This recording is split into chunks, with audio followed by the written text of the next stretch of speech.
நம்மளுடைய மாமிசம் எப்பவுமே எப்படி இருக்குமா? பலவீனமானதுதான் இருக்குமா? ஆனா நம்ம ஆவி எப்படிப்பட்டதா இருக்கு? உற்சாகமா இருக்குது. நம்ம அந்த உற்சாகத்தோடு நம்ம என்ன பண்ணணும்? கண்களை மூடி ஆண்டவருக்கு நேராக நம்ம ஜெபத்தை ஏறெடுக்கலாம். ஜெபம். என்னை அதிகமா நேசிக்கிற நல்ல ஆண்டவரே, இந்த காலை வேலைக்காய் உமக்கு நன்றி செலுத்துகிறோம் சாமி. ஏசப்பா, இரவு முழுவதும் நல்ல ஜீவனை கொடுத்து ஏசப்பா எங்களை கண்மணி போல நீங்க பாதுகாத்தீங்க. இந்த புதிய நாள்ல புதிய கிருபையில ஏசப்பா எங்களை ஒரு மனமாய் நீர் கூட்டி சேர்த்ததற்காக உமக்கு நன்றி செலுத்துகிறோம் ராஜா. ஏசப்பா, நீர் இன்று பேச போற வார்த்தைக்கு ஏசப்பா நீர் என்ன சித்தம் வச்சிருக்கீங்களே ராஜா, அதை நீர் செய்ய போறதுக்காக உமக்கு நன்றி செலுத்துகிறோம் சாமி. இயேசு கிறிஸ்துவின் மூலம் ஜெபிக்கிறேன் என் ஜீவனுள்ள நல்ல பிதாவே, ஆமென். சங்கீதம் 119:42 வசனம்.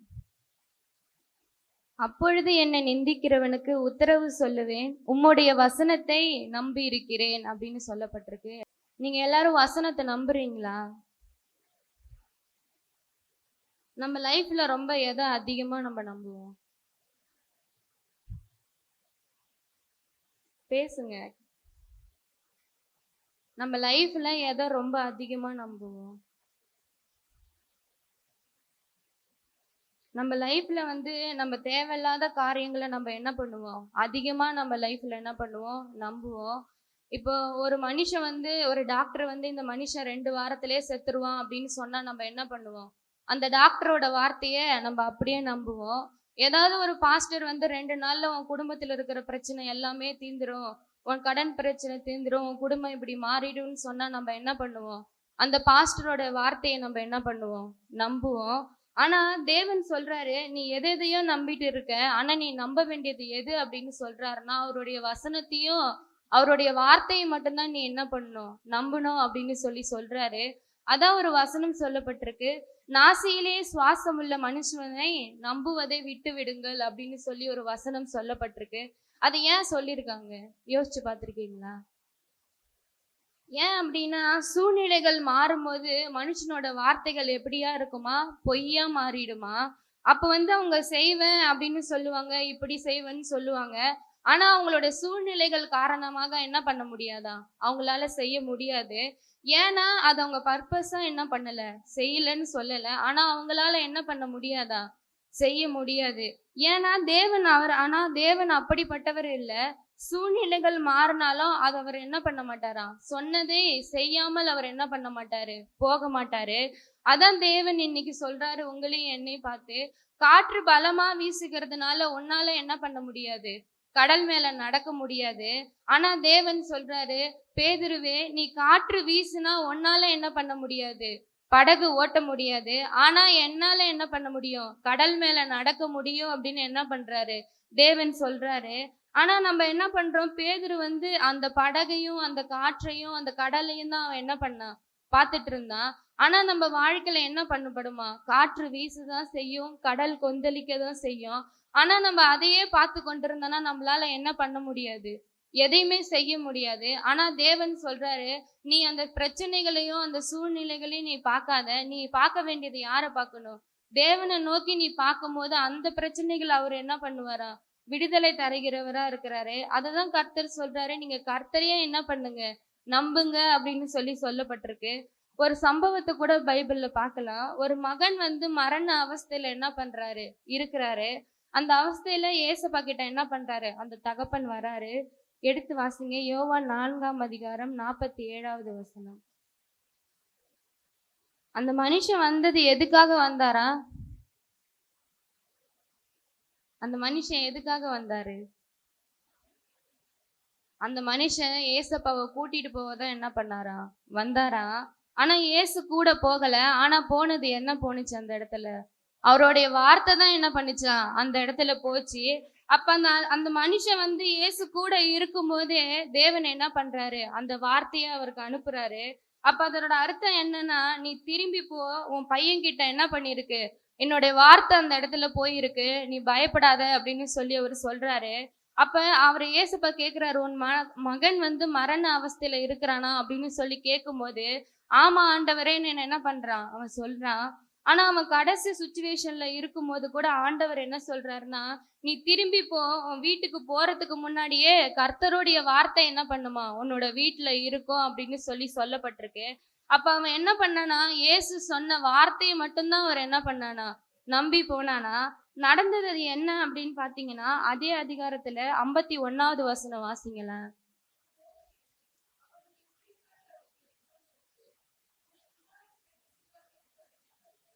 அப்ப இந்த வார்த்தையை முன்னாடி சொன்னது யாரு? ஏசப்பா தான் அந்த வார்த்தையை என்ன பண்ணாரு, உன்னோட குமாரன் பிழைத்திருக்கிறான் அப்படின்னு சொல்லி சொன்னாரு. அதே வார்த்தையை அவன் ஊழியக்காரன் என்ன பண்றான், அவரை பார்த்து சொல்றான், உன் குமாரன் பிழைத்திருக்கிறான் அப்படின்னு சொல்லி சொல்றான். அப்ப வந்து இயேசு வாயிலிருந்து புறப்படுகிற வார்த்தைக்கு ஒரு உண்மை உள்ளது, அது ஒரு ஜீவன் உள்ளது, அதுக்கு என்ன பண்ணுதான், ஒரு வல்லமைன்னு ஒண்ணு இருக்கு. அப்ப அவர் சொன்ன காரியங்கள் நிறைவேறும் வரைக்கும் அந்த வார்த்தை என்ன பண்ணாதான், வெறுமையா அவர் இடத்துல திரும்பாதான். அப்ப வந்து அதுக்கு நடந்ததற்கு அடையாளமா என்ன பண்ணாங்களா, அந்த தகப்பனை சுற்றி இருந்த எல்லாருமே என்ன பண்றாங்க, அவர்கிட்ட மறுபடியுமா அதே வார்த்தையை என்ன பண்றாங்க, சொல்றாங்க. ஆனா இயேசு சொன்ன வார்த்தையை சொன்ன பிறகு அவன் என்ன பண்ணலையா, அந்த தகப்பன் வந்து அதெல்லாம் ஒரு பெரிய விஷயமா எடுத்துக்கவே இல்லையா. தன்னுடைய மகன் சுகமாயிட்டான் அப்படின்னு சொல்லி அதை ஒரு பெரிய விஷயமா எடுத்துக்காம, அந்த வார்த்தை வந்து சொன்ன மணி நேரம் என்னன்னு அவன் என்ன பண்றானா, யோசிக்கிறானா. நம்ம வாழ்க்கையில அப்படி யோசிப்போமா? ஏசப்பா கிட்ட சுகம் வேணும்னு நம்ம கேட்டுட்டு சுகம் கிடைச்சிருச்சுன்னா நம்ம என்ன பண்ணிடுவோம், அது மட்டும் போதும் அப்படின்னு சொல்லிட்டு நம்ம போயிடுவோம். ஆனா அந்த சொன்ன நேரத்தை நம்ம யோசிச்சு பார்ப்போமா? நம்ம யாருமே என்ன பண்ண மாட்டோம், பார்க்க மாட்டோம். ஆனா கர்த்தர் உங்களுக்காக கொடுக்கப்பட்ட வார்த்தை நிறைவேறும் என்பதற்கான அடையாளம் என்ன அப்படின்னா, அந்த வார்த்தையை மறுபடியுமா தேவன் என்ன பண்ணுவாரா, நம் காதுகளில் அதை கேட்க பண்ணுவார். அது எதுக்காக அப்படின்னா, நீ வந்து ஸ்ட்ராங்கா இருக்கணும்ன்றதுக்காக தான் அவர் என்ன பண்ணுவாரு, அந்த வார்த்தையை மறுபடியும் உன்னுடைய காதுகள்ல அவர் என்ன பண்ணுவாரு, கேட்க பண்ணுவாரு. அப்பலே நீங்க புரிஞ்சுக்கணும், அது உங்களுக்காக கொடுக்கப்பட்டுள்ள வார்த்தை அப்படின்னு சொல்லி நீங்க விசுவாசிக்கும் போதுதான் அந்த வார்த்தை என்ன பண்ணுமா, உங்க வாழ்க்கையில அது கிரிய செய்கிறதா இருக்கு. அப்ப தகப்பன் இடத்துல சுற்றி இருந்தவர்கள் அந்த சொன்ன வார்த்தைய அவன் நம்பினோடனே என்ன பண்ணான், அதே வசனத்துல நீங்க கூட பாத்தீங்கன்னா ஏசப்ப சொல்லுவாரு, நீ அற்புதத்தையும் அதிசயத்தையும் கண்டாதான் நீ என்ன பண்ணுவ, விசுவாசிப்ப அப்படின்னு சொல்லி சொல்றாங்க. அதே வார்த்தையும் உங்களையும் என்னையும் பார்த்து கேட்டா நம்ம அந்த இடத்துல நிப்போமா? நம்ம நிக்க மாட்டோம் தானே. நம்ம போய் ஒரு உதவின்னு கேட்கிறோம், அப்ப வந்து உன்னை பார்த்து நீ இதெல்லாம் செஞ்சாதான் நீ என்ன பண்ணுவ, நீ என்ன நம்புவ அப்படின்னு சொன்னா நம்ம அந்த இடத்துல இருப்போமா? பேச மாட்டோம். ஆனா அந்த இடத்துல அந்த தகப்பன் என்ன பண்ணாராம், தாழ்மையா அந்த இடத்துல இருந்து அவர் அந்த வார்த்தைக்காக அவர் என்ன பண்ணாராம், இயேசுவின் இடத்துல காத்திருந்தாராம். அதனாலதான் அவனுடைய ஏக்கம் என்னவா இருந்துச்சுன்னா, பிள்ளை பிழைத்ததை சந்தோஷத்தை காட்டிலும் அவன் ஆவல் எதுவா இருந்துச்சுன்னா, எப்படி இது நடந்திருக்கும், அவர் சொன்னது உண்மையா அப்படின்னு சொல்லி அந்த வார்த்தையை அவன் என்ன பண்றானா, ரொம்ப ஆராய்ஞ்சு யோசித்து பாக்குறானா. அப்பதான் அவன் சொல்றான், அவன் அந்த வார்த்தையின் வல்லமையை அறிய இன்னும் என்ன பண்றானா, ஆவலா அந்த இடத்துல இருந்தானா. அதான் அவன் அந்த இடத்துல என்ன பண்ணல, சோத்திரம் சொல்லிட்டு அந்த இடத்துல என்ன பண்ணல, உடனே போயில்ல. ஏசப்பா இப்படி சொல்லிட்டாரா அப்படின்னு சொல்லிட்டு அவன் என்ன பண்ணல, திரும்பி போகல. ஆனா அவன் எதற்காக அந்த இடத்துல வெயிட் பண்ணானோ அதற்கான வார்த்தை அவனுக்கு என்ன பண்ணப்பட்டுச்சு, அவனுக்கு கிடைச்சது. எந்த மணி நேரத்துல அப்படின்னு அவன் யோசிக்கிறதுக்கு காரணம் என்னன்னு தெரியுமா?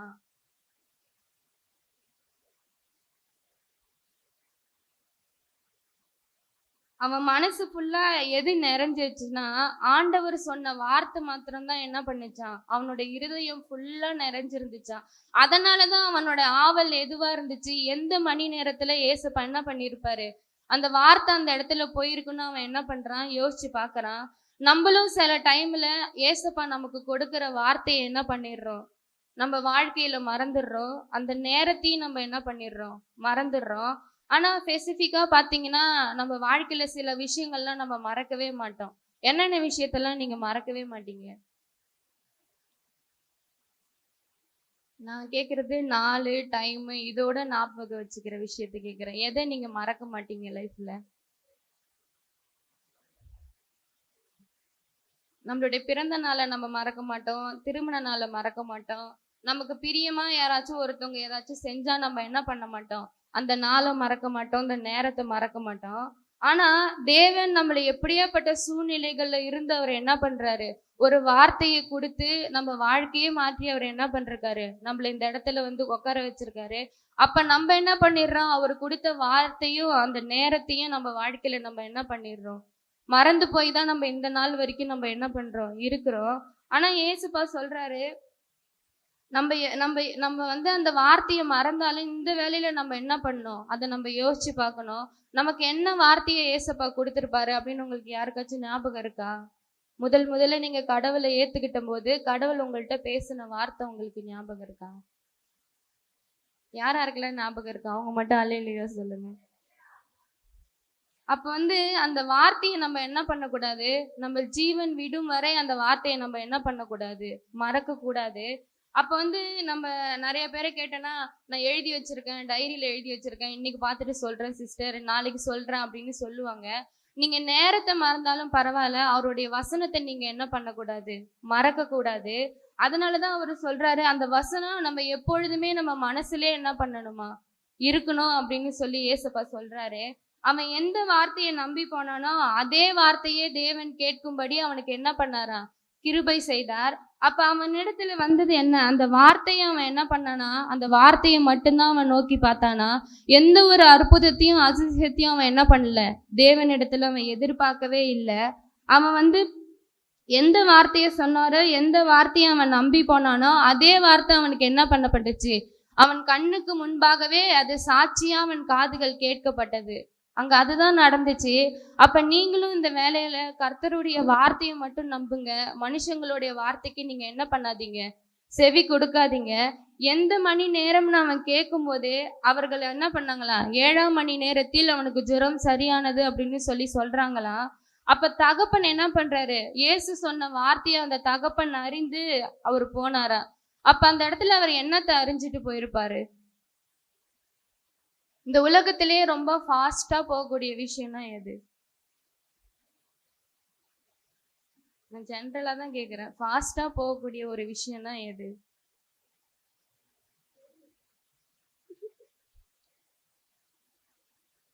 ஏன் பேச மாட்டீங்களா? இந்த பூமியில வந்து நிறைய விஷயங்கள் என்ன பண்ணும், வேகமா போகும். மின்னலை சொல்லலாம், ராக்கெட் சொல்லலாம், எல்லாமே என்ன பண்ணும், வேகமா போகும். அப்ப நம்ம என்ன பண்றோம், வேகமாய் செல்கிற எந்த காரியத்தை காட்டிலும் கர்த்தருடைய வார்த்தை தான் என்ன பண்ணுமா, மிக வேகமாய் சொல்லக்கூடியதுன்னா இந்த உலகத்திலேயே அவருடைய வார்த்தை மட்டும்தான். அப்ப வந்து அவர் சொன்ன அதே நேரத்திலே அங்க போய் என்ன பண்ணுச்சான், சேர்ந்துச்சான், அவனை குணமாக்கியதான். அதான் ஏசப்பா இந்த வசனம் சொல்லப்பட்டிருக்கு, என் வாயிலிருந்து புறப்படுகிற வார்த்தைகள் வெறுமையா என்னிடத்தில் திரும்பாது, அது நான் விரும்புகிற காரியத்தை செய்து நான் அனுப்பின காரியத்தை வாய்க்கும்படி செய்யும் அப்படின்னு சொல்லி ஏசப்பா சொல்றாரு.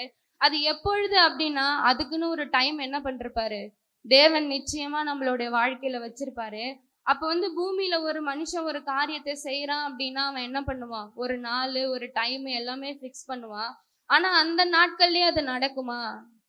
நடக்காது. மனுஷன் ஒரு விஷயம் செய்ய போறேன், இந்த நேரத்துல செய்ய போறேன், இந்த நாள்ல இதை செஞ்சிருவேன் அப்படின்னு சொன்னா அந்த சொன்ன நேரத்துல அதை செஞ்சிருவாங்களா? செய்ய முடியாது. அது ஒண்ணு செய்ய முடியாமலும் இருக்கலாம், அந்த வார்த்தை என்ன பண்ணிடும், கீழே விழுந்துடும்.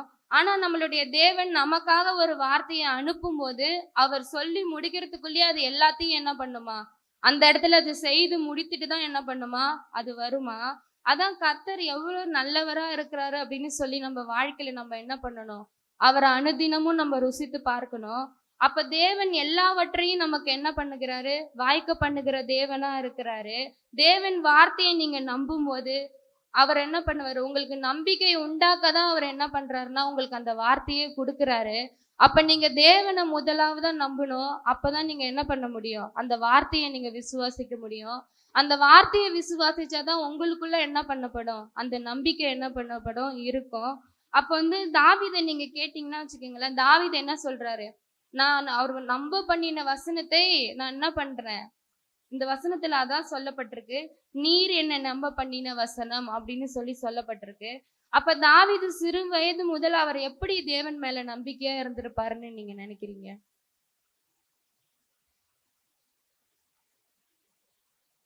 நீங்க எதை வச்சு தேவன் மேல நம்பிக்கையா இருக்கீங்க?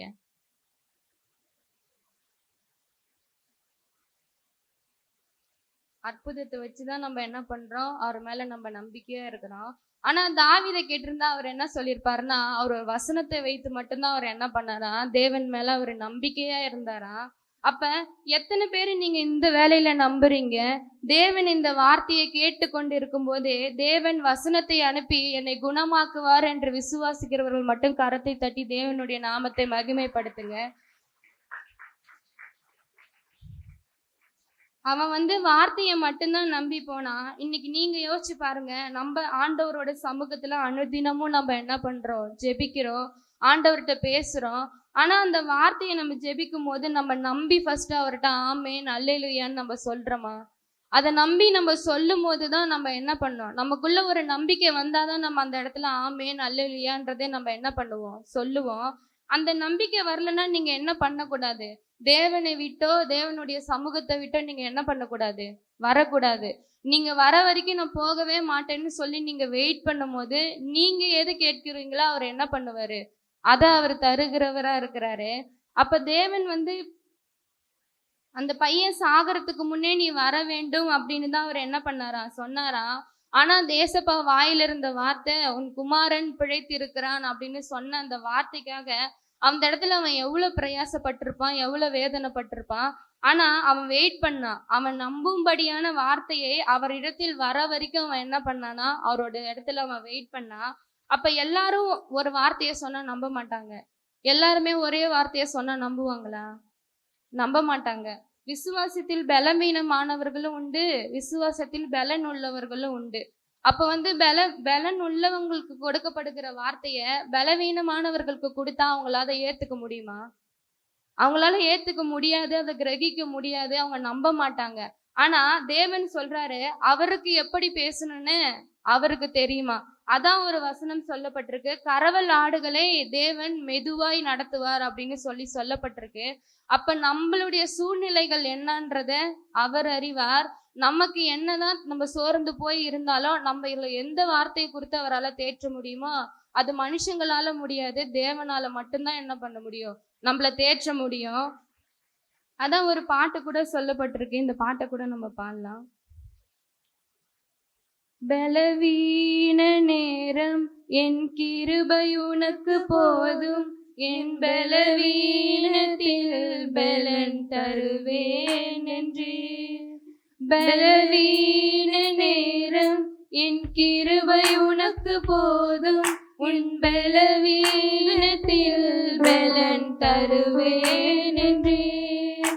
நிழல் போல என் வாழ்வில் வருபவரே, விலகாமல் துணை நின்று காப்பவரே. நிழல் போல என் வாழ்வில் வருபவரே, விலகாமல் துணை நின்று காப்பவரே. நீர் போதும் என் வாழ்விலே ஏசையா, நீர் போதும் என் வாழ்விலே. தாய் போல பாசம், தந்தை போல நேசம், ஒரு தோழன் போல புரிந்து கொண்ட என் ஏசையா. தாய் போல பாசம், தந்தை போல நேசம், ஒரு தோழன் போல புரிந்து கொண்ட என் ஏசையா. உம்மை போல புரிந்து கொள்ள யாரும் இல்லையே, உம்மை போல அரவணைக்க யாரும் இல்லையே. உம்மை போல புரிந்து கொள்ள யாரும் இல்லையே, உம்மை போல அரவணைக்க யாரும் இல்லையே. நீர் போதும் என் வாழ்விலே ஏசையா, நீர் போதும் என் வாழ்விலே. ஆண்டவர் இன்னைக்கு என்னை நம்ப பண்ணினார் அப்படின்னு சொல்லி நீங்க விசுவாசிக்கிறீங்கன்னா, அவர் நம்ப பண்ணின வசனத்தை நீங்க என்ன பண்ணணுமா? உங்களோட இருதயத்துல நீங்க காத்து கொள்ளணும் அப்படின்னு சொல்றாரு. மறந்து போன நம்மளை பார்த்துதான் ஆண்டவர் சொல்றாரு, திரும்ப திரும்ப என்ன பண்றாரு? நமக்கு ஞாபகப்படுத்துறாரு. நம்ம சில காரியங்களை நம்ம என்ன பண்ணிருப்போம்? நம்மளுடைய வாழ்க்கையில நம்ம மறந்துருப்போம். ஆனா அந்த காரியங்களை நமக்கு ஞாபகப்படுத்துறதுக்கு, அந்த வசனத்தை நம்ம வாழ்க்கையில நினைவு கூறதுக்கு தான் ஆண்டவர் என்ன பண்றாரு? திரும்ப திரும்ப நம்ம கூட பேசிக்கொண்டே இருக்கிறாரு. அப்ப அவரு சொன்ன வார்த்தைய நீங்க என்ன பண்ணக்கூடாது, ஒரு நாளும் மறக்க கூடாது. அந்த வார்த்தை உங்களோட இருதயத்துல நீங்க என்ன பண்ணணும், காத்து கொள்ளணும். நிறைய பேரோட கேரக்டர் பார்த்தோன்னா நிறைய பேர் டைரிலாம் எழுதுவாங்க. அந்த டைரியில எழுதுறது எப்படிப்பட்ட பழக்கமா இருக்குன்னா, அது ஒரு நல்ல கேரக்டர்னு என்ன பண்ணலாம், சொல்லலாம்.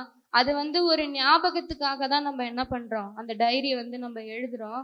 ஆனா நம்மளுடைய வாழ்க்கையில அந்த வார்த்தை எப்ப நிறைவேறும் அப்படின்னு சொல்லி நீங்க பாத்தீங்கன்னா, வார்த்தை நிறைவேறும் நேரத்துல, நிறைவேறும் வேலையில நம்ம என்ன பண்ணுவோம், அவருடைய சமூகத்துல நம்ம சாட்சியா நிக்க அவர் என்ன பண்ணுவாரு, நமக்கு அவர் பலனை கொடுப்பாரு. அது எப்போ அப்படின்னா, நம்ம அந்த வார்த்தையை நம்பும் போது, அந்த வார்த்தையை நம்ம இருதயத்துல காத்து கொள்ளும் போதுதான் நம்ம என்ன பண்ண முடியும், நம்ம அவருடைய சமூகத்துல சாட்சியா நம்ம நிக்க முடியும். அப்ப அந்த தகப்பனுடைய சாட்சி அவனை மாத்திரமல்ல, அவன் குடும்பத்தையே என்ன பண்ணப்பட்டுச்சான், விசுவாசத்திற்குள்ளாக நடத்துச்சான். அப்ப அந்த வார்த்தைய அவன் ஒருத்தவன் மட்டும்தான் நம்பி போனான்.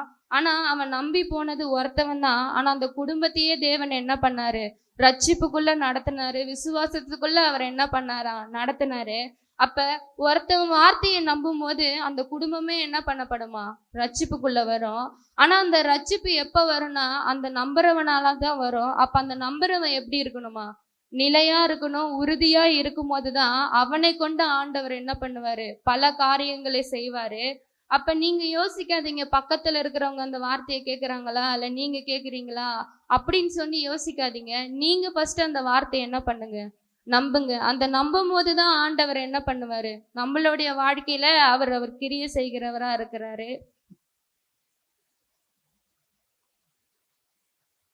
அப்போ அந்த தகப்பன் நம்பிதான் அவன் என்ன பண்ணான், அவன் திரும்பி போனான்.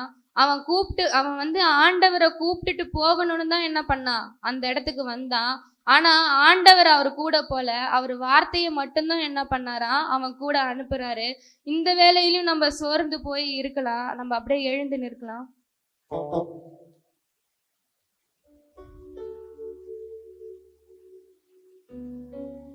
நீங்க கண்களை மூடி யோசிச்சு பாருங்க.